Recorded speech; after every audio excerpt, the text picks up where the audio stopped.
The black phone call. It was a stormy evening when I first received the call. The power had gone out, leaving my small apartment bathed in the dim glow of candles. I was about to settle in with a book when the phone rang, a sharp, unsettling sound that echoed in the silence.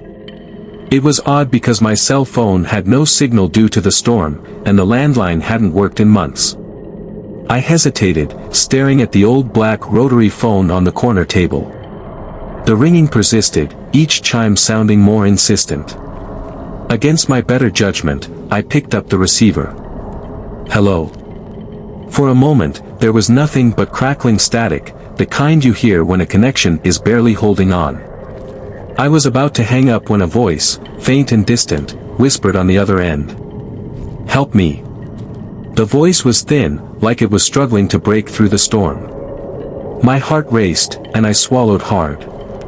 Who is this? I asked, gripping the phone tighter.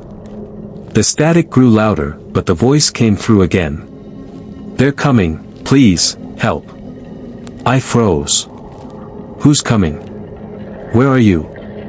I asked, glancing around my apartment as if I expected someone to be standing there. The line went silent again. I called out, hello, but there was no response. Just as I was about to hang up, the voice returned, louder this time, clearer. They know you answered. A chill ran down my spine, and I instinctively dropped the phone, the receiver swinging and thudding against the table.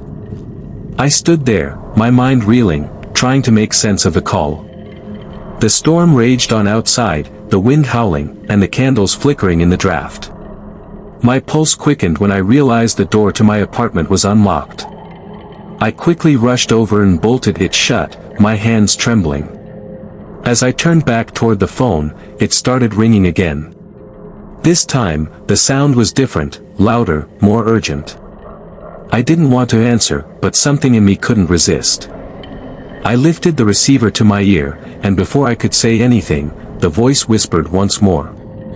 They're inside. My blood ran cold. I spun around, scanning the room, but everything seemed exactly as it was before. The static on the line intensified, and then, I heard it, a faint creaking noise, like floorboards shifting under the weight of someone. My breath hitched.